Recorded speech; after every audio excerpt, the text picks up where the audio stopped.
My name is Dave Kitzinger, and I'm a member of the Pennsylvania leadership team for Principles First. Our first panelist is Barbara Comstock, a Republican politician and former U.S. Representative for Virginia's 10th District, recognized for her focus on technology, cybersecurity, and STEM education.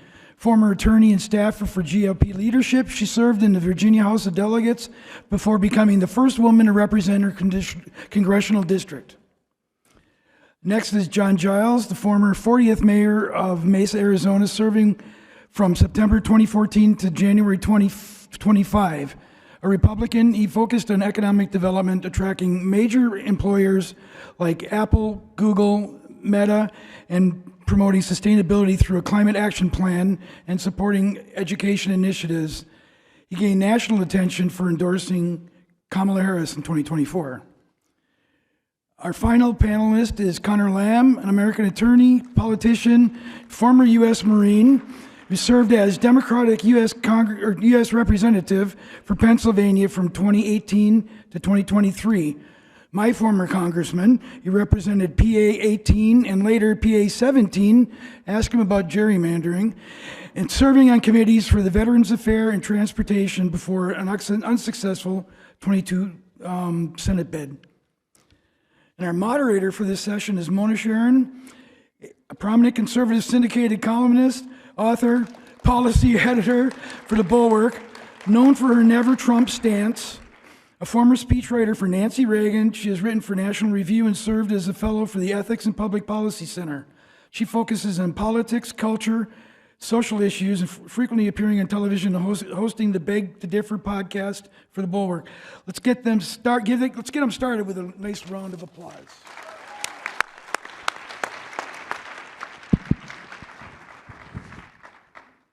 Welcome, everyone. We are so glad to see all your faces. This is, how many of these have we done? I think when we started doing Principles First meetings, they were in Heath's living room. Maybe not, but we've certainly grown, and we so appreciate you all being here. So in order to get us in the mood, I thought since we have two former members of Congress, I will tell my member of Congress joke. So this man is a 19th century American small town. This poor man is being led to the scaffold to be hanged for a crime. And the mayor gets up and says, you know, we have a tradition here for the condemned. He's allowed to say a few words before we do the deed. Turns to the person and says, would you like to say a few words? And the man says, I don't really want to say anything. And from the crowd, the congressman puts up his hand and says, will the gentleman yield? He says, if he doesn't want to speak, I will gladly take his time. The mayor says to the condemned man, well, what do you think? You okay with this? And the condemned man says, well, okay, but please hang me first. Sorry, guys, couldn't resist. So we are at a moment now, I think we can say, where the world is looking up a little bit. Welcome to the post-Supreme Court slam down of the Trump autocracy. And so I think everybody on this panel, even though there are three, while I consider myself a former Republican, Barbara and John can speak for themselves, one Democrat, but I think everybody on this panel would like to see a resounding victory in the fall for Democrats. And so you guys have defeated Democrats in the past. So, and John, you as well. So I should have said you guys. Connor, of course, is a Democrat, has defeated Republicans. But I'd like each of you to take a crack at looking forward and hoping for a good outcome for Democrats.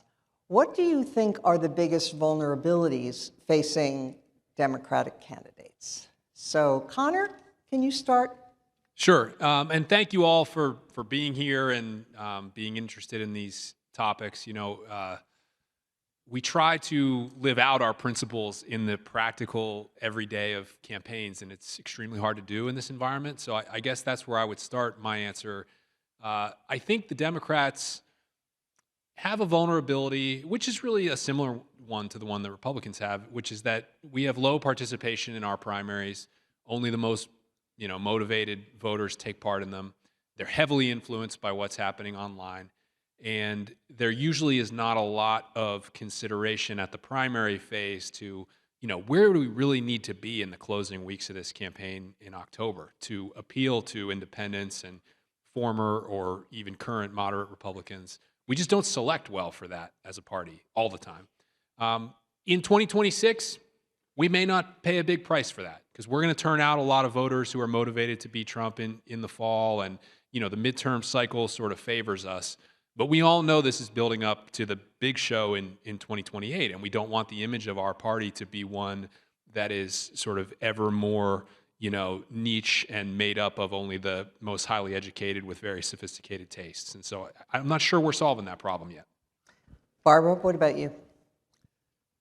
Well, I think maybe they need to make sure they recognize that the issue set has really flipped in their favor, and the issues that all the Republicans ran on, they can now run on, and they can quote the Republicans back to them. And I think we've gone through a lot of that today. But the affordability agenda, as you saw in Virginia and in the New Jersey races last year, are now in the favor of Democrats. So make sure you are talking about affordability every day. And then the tax issue, with the tariffs decision, the Supreme Court, you've got a conservative Supreme Court, the Chief Justice very clearly has said, tariffs are taxes.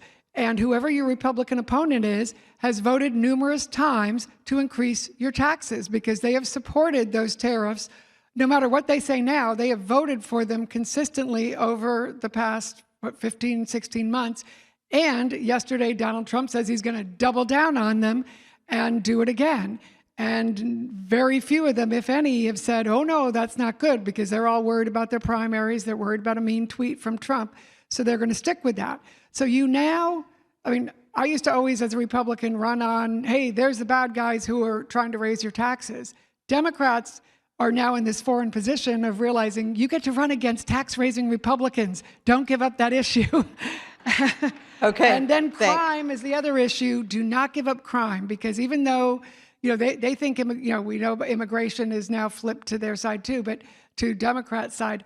But don't think that crime isn't on your side, because all this misspent money that they're putting on, going after gardeners and grandmas, they're not going after the real criminals. And the Attorney General up in Minnesota gave a great example recently where they said the Justice Department, the Trump Justice Department, was dropping charges against a 12-time felon on meth charges who had strangled a pregnant woman because they didn't have people to work on that case. So they're letting that criminal go while they're, shooting people and citizens in the face and doing all the awful things you saw in Minnesota. So look in your districts on where they are not allocating money on real crime and instead are doing these foolish waste of money things. And all the fraud, waste, and abuse is now in the Democrats' favor, not Republicans. Following up on that, yes. The Department of Justice has actually pulled investigators, FBI agents, and others off child sexual abuse cases so that they can go after illegal immigrants. So John Giles, you are from Arizona, border state, obviously very sensitive to the topic of immigration. Barbara says that issue has flipped, and now it can play to the Democrats' advantage. Do you agree with that? And if you don't, where do you think people should draw the line? What's the sweet spot for messaging on immigration? Well, certainly I think the public is horrified by what they're seeing in Minneapolis and the heavy-handed and inhumane way that the Trump administration is administering its immigration policies. On the other hand, a lot of my Republican friends are saying, well, you got to concede that Donald Trump secured the border. And I do have to concede that. I remember watching the State of the Union a year ago where President Trump said, everybody said we needed to change the law. No, we needed to change the president. And I said, you know what? You got to give him that one. So you got to be careful with the immigration issue. Well, Democrats, I think, are supported. I mean, I always supported securing the border, but securing the border doesn't mean, the border isn't at the Home Depot. The border isn't about going after all the people they're going after now. So Democrats should certainly make it clear we support securing the border. Let's send ICE down to the border, Right. not in our neighborhoods. I agree. You're right. The problem is my state is known as the meth lab of democracy, and Pennsylvania is not all that different.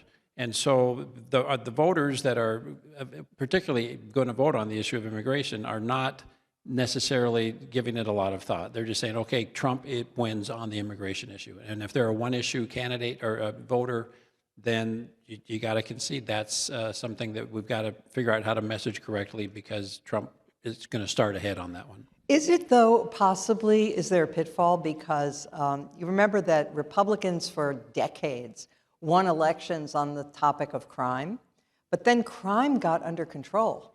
And suddenly Republicans lost that issue. It just wasn't top of mind for voters. Is there any chance, do you suppose, that because the border is now secure, people will be focused more on other things? Yes, and I think that one of the reasons, among several, that Donald Trump won was his success with the Hispanic community. And so in states like, I come from a minority-majority city, and that's largely true for our state. So, and we lost, Trump won the Hispanic vote to a large extent in my state. So to the extent, and I think seeing the cruelty and the lack of humanity in the way, again, this policy is being implemented is really riling the Hispanic community in my state, and I assume throughout the country. Okay, let us think now about the problem that is sort of a structural one in America, namely, every single time we look at a Senate map, we say there are all these huge swaths of the country that are mostly empty. They are mostly rural states out in the West that Republicans control because they get rural voters and Democrats don't. So, Connor Lamb, how should Democrats begin to address this? Because otherwise they're always going to be at a strict disadvantage in the Electoral College.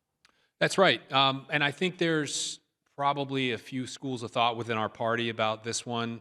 I mean, there are people who think, let's just run independent candidates in those types of states. And you've seen a little bit of that in Nebraska and maybe some other places. I struggle with that one because although it may be successful in some cases in the short term, we're doing all this because we want to govern and pass laws and actually change things. And you want to be able to count on the senators that you elect to govern in a similar manner to how they campaigned. John Fetterman being a nice example that would remind you of the cost of that from my own state. So I do think you want to have a party that can go into the Senate together and govern.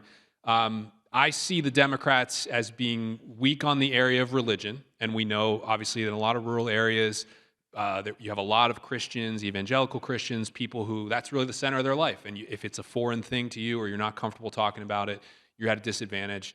The other is, and this goes back to your first question about vulnerabilities, we still just kind of talk about big government programs almost only as the solution to things. There are obviously individual exceptions to that, but writ large, the Democratic Party is a party that wants to increase the budget of agencies that are mostly located in Washington, D.C., which you can do some great things with.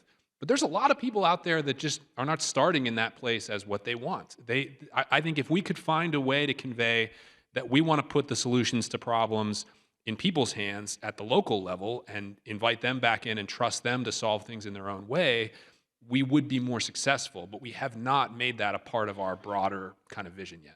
Barbara, do you agree about the religion thing? I think that's a real vulnerability for Democrats. A lot of Republicans and others feel alienated by Democrats because they're very secular and they're very Republicans perceive that Democrats are not just not religious but anti-religious. I agree it's a concern, but I think you're seeing that change a bit. And you're mentioning like rural and getting particular candidates. I was recently at an event for former Governor Roy Cooper in North Carolina, who was a Sunday school teacher. for years, married to the first wife, not like all these Republicans who, have cheated on wife 1, 2, and 3. And so, and then whatever is going on with the staff. So this is a guy who can very comfortably go around and talk about, his growing up on a farm, his having taught Sunday school. He's also somebody who passed Medicaid expansion with a Democratic majority when he was governor. So he's somebody who's very much in touch with his district. So I think a lot of it is sometimes know your district, know the people in your district. And I think what you saw, and I think this is also going on in Iowa. Now, this is a governor's race, but the governor in Iowa, the governor candidate, he's won twice now as auditor. And he's talking about waste, fraud, and abuse, usually Republican issues, but he's already done this in Iowa. But he also talks about growing up on farms in Iowa. He's talking about the tariffs and how it's killing the farmers. He's talking about the economy, number one. He is going around and filling up rooms like this on a weekly, almost daily basis, and he talks about his faith all the time. It's authentic. Now, if it's not authentic, what can you do? But I think the Republicans also have a problem, which is why Democrats should start talking about faith now. They are kicking the Catholic Church in the teeth all the time because the Catholic Church is out there talking about the abuse that our immigrant community is getting right now. And they have been, if you haven't seen, I guess Cardinal Dolan recently talked about how Vice President Vance admitted that he had lied about the Catholic Church, trying to make money off of immigrants, a pretty vile thing for Vance to have said. And you have them really working in the community. So regardless of what your faith is or your personal faith is, you should be working with these communities who are helping your community. So it's about being a candidate and knowing the people, knowing the helpers in your community. And I think you already heard people this morning, certainly Bill Kristol, who was just up in Minnesota, talking about the helper community. And those are going to be people in your faith community. And then I think on the Republican side, you also have this growing anti-Semitism on the Republican side. Now, I know there's always been, issues on the Democratic side too, but it is strong and growing in these young men on the Republican side, the Groyper community. It is a big problem. Tucker. And it is an opportunity for the faith community to come together and Democrats to stand against that, regardless of what your faith is, to be for the First Amendment, to be for speech, freedom of religion, and to stand with that community and go to whatever faith community you can to say you will be their friend.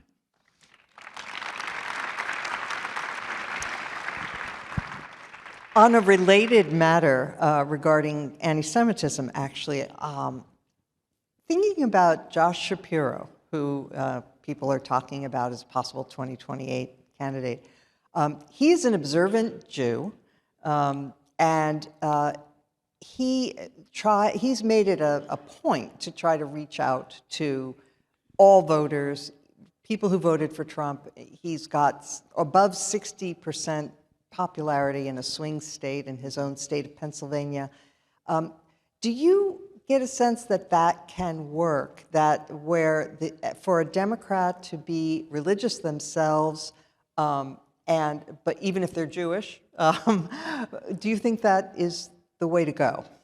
Well, I think the point was made earlier. You have to be authentic when you're talking about your faith. I recall at the time of the inauguration, the day before, J.D. Vance was just being very blatantly evangelical and preachy and Jesus this, Jesus that. And I thought, oh, I'm not used to hearing that from the vice president. I'll take him at his word. He apparently is a man that's very faithful. And then the next day was when they were in the National Cathedral, and J.D. Vance, and I thought, wow, this guy's he's getting it right between the eyes, because the bishop's just literally reading to him from the Bible. This has got to be very uncomfortable for him. And the close-up happened where he rolled his eyes. Yeah. And clearly the best Christian in that crowd was his Hindu wife, right? So I think you've got to be... Who he's trying to get to convert and talking about it very publicly. So that's, yes. I mean, now again, I come from, I also reflect on the Charlie Kirk Memorial, which was essentially a revival. I mean, the Republicans are trying to own religion 100%, and I'm concerned that the Democrats aren't going to learn the lesson of the Joe Biden election. He came across, again, as a very devout Catholic, a man who was sincere in his religion. A lot of people voted not for Joe Biden, but against Donald Trump in that election. But still, he was seen as a viable alternative, partly because he was perceived as, and correctly so, as a man of faith. Yeah, let's just spend another minute or two on the topic that Barbara raised about crime, because I really think this is an opportunity for the Democratic Party. Wonder if you all think they will take advantage of it, namely to say, okay, this administration has been completely zeroed in on devoting all of the resources, this obscene amount of money on ICE and on deporting gardeners and the fathers of 3 Marines and anybody else, not just the worst of the worst. And they are neglecting crime. They're neglecting street crime and ordinary crime that people are concerned about. So my slogan for the Democrats is less ICE, more cops. What do you all think? I like it. I think it could. I think it could work. I'm not sure. I guess it all depends what part of the country you're in. In Pennsylvania right now, we're getting news stories about the way that crime is down compared to the highs of the early pandemic and afterward, both in my city of Pittsburgh and Shapiro in got more Philadelphia. cops on the street. Yeah, they got more cops on the street. They've done things good. I actually think that the immigration response is probably going to look less like an argument about crime, and maybe, to return to our last topic, in a state like Pennsylvania that's heavily Catholic, where you see the minds changing and the movement taking place is like church-going Catholics who just cannot stand the tension of seeing what's happening to these people that they're supposed to look at like they have the face of God, and I can give you local examples of people who I know are prominent Republicans in the community, like speaking out in a protest tone about what happening to some of these people. So the crime argument is a solid one, but I'm not sure it's going to hit in the gut like some of these other ones.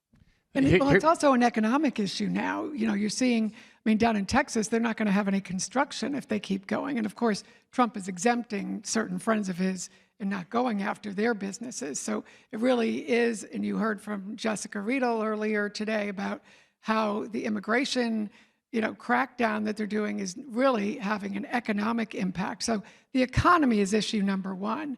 And the great news for Democrats is you can own the economy issue, because everything Trump doubles down on is hurting the economy. And because he is economically illiterate, the 4 times bankrupted guy, this is killing and Republicans are sticking with it. Yeah. I just want to say, I hope the DNC is watching this, because that is an excellent suggestion. Here's what's on the front page of the Arizona Republic yesterday. ICE is put down $80 million to buy a 500,000 square foot facility that they're going to convert from a warehouse into a detention facility. Now, to some extent, you have to say, well, if we're going to enforce, immigration laws, we have to have detention facilities. On the other hand, the point that you make, if they were to spend a fraction of that fighting real crime in our community, it would be a dramatic impact. So I think that hopefully that message is one that I think really has legs. And the corruption, I think, on those detention centers and how poor, they are horribly kept, and 39 people or more have already died in them. It's and horrible. It is pure corruption there. And then they won't let the members of Congress in there, which is a violation of the law. So people are repelled by these detention centers. Okay, do we have somebody who can grab questions from the audience? Do we have a helper with a mic by any chance? Okay, here we go. So we're going to leave time just for a few questions.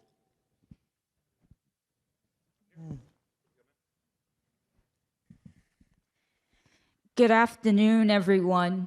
I have a question for you. You talk about Democrats not being people of faith. I think that's misinformation, because the Black community is the base of the Democratic Party, and they are people of faith.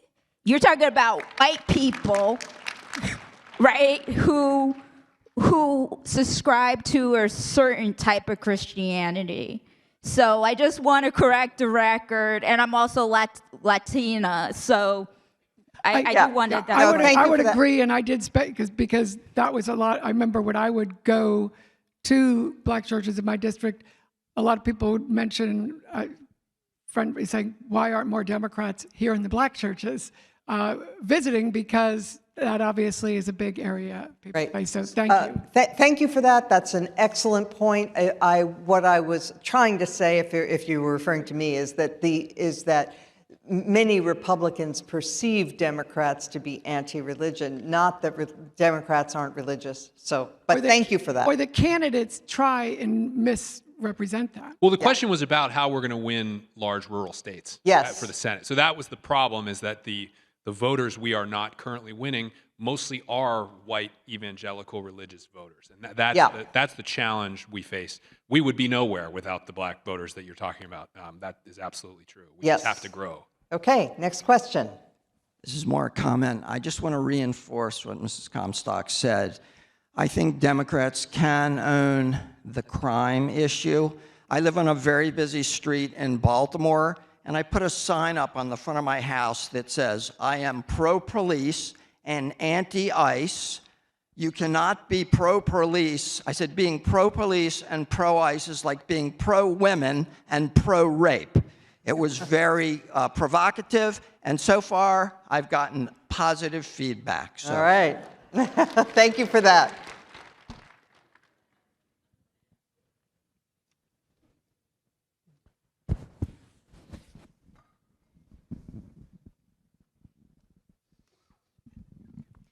Hi, my name is Susan. I'm from Mequon, Wisconsin, and I want to suggest that data centers are sort of the third rail of party politics.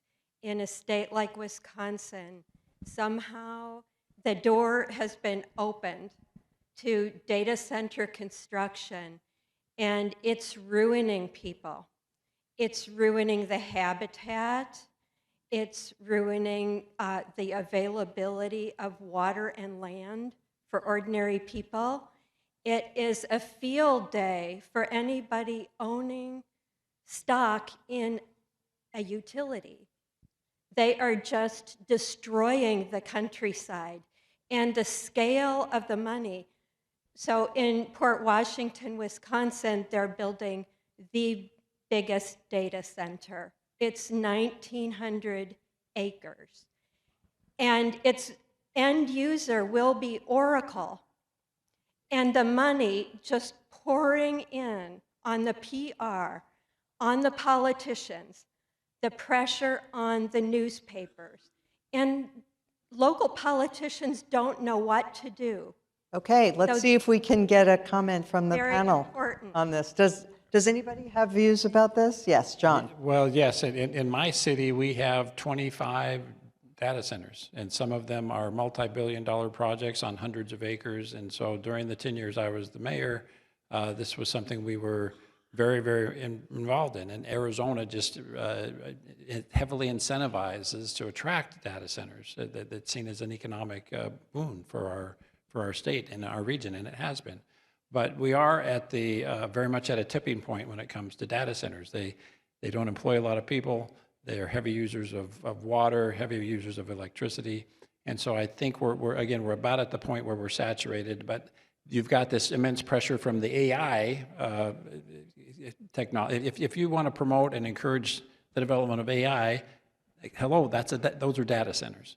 So yes, communities are very much on the horns of this dilemma right now. In Arizona, we've had multiple cases where city council meetings have turned into hundreds and hundreds of people that last for hours on end, coming in, and without exception, the city councils that have addressed this issue have caved and have voted to reject the data centers. So that's the direction that this is headed. How it relates to a presidential campaign or winning partisan elections to Congress, I'm not sure, but it is very much a hot topic issue that is kind of a kitchen table issue and if a politician would be smart to have a good answer to that. Okay, we're going to wrap up with one final series of observations, and it concerns the 2026 races. worries about learning the wrong lessons. So I'll go first real quick. I just am concerned that it's probably going to be a very good year for Democrats, and I hope that the Democratic Party won't take the wrong lesson from 2026 and think that it's going to be a cakewalk just to run against Trump. Connor, what do you think? Right. I would encourage you all just try to think about it geographically, because we're going to lose the thread of this a little bit in 2026. But remember that 2028 and governing after 2028 really is about those 6 swingiest states. So whatever the message coming out of this November is, start to ask yourself, is that going to help Democrats, win a state like Wisconsin in 2028? And more than that, is it going to help them elect a senator someday in a state like Ohio or Iowa? If Mary Peltola pulls it off in Alaska, maybe that'll be as much of a roadmap for us as anything, because we'll never govern without senators representing places like that. Barbara? Yeah, I mean, I think, this focus on, the, top line issues like the economy, taxes, the kitchen table issues are what's going to be focused on this year, and they're going to be to the advantage of Democrats. And it's always smart to be in that middle space, finding real solutions for that. So if they stay in that space, it's going to do, I think you have, like John Ossoff has been great on that, but being bold on things like, I mean, he is taking on the racism of Donald Trump and of the Republicans and what's going on in Minnesota. And I think that is needed because that's the soul of our country. So those kind of things are needed too. So, always cover the kitchen table things, but, the soul of our country is important too. And so and I think you're right, getting who's going to be in those big states, and having some victories there, but then staying in that middle space and having real solutions and bringing people together, not the division that has been the hallmark of the Trump MAGA era. I think the Trump administration is doing its best to lose mightily in this upcoming election, but I don't underestimate the ability of the Democratic Party to screw things up. Well, let him finish. I worry that they're going to be so excited about Mayor Mondami and the popularity of AOC, and they're going to say, woke is back, and it's not. I think we still have to realize that this is a battle over the center, the political center. And if the Democrats can learn that and they can not, rein in the overly progressive parts of their party, we should all be very optimistic. But again, I'm very nervous. I did want to highlight, though, Republicans are hiding. I know a bunch of candidates have noted that they will not go out in public anywhere where you can talk to them, a lot of Republicans. Democrats, like I was mentioning, are filling halls. You saw what the huge John Ossoff audience, Rob Sand that I was mentioning.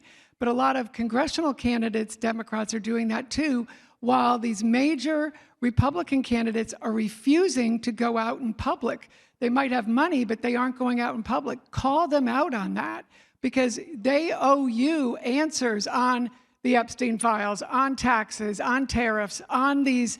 If there is a detention center in your state or in your district, they need to tell you why they haven't been in there and why they haven't found out what's going on there.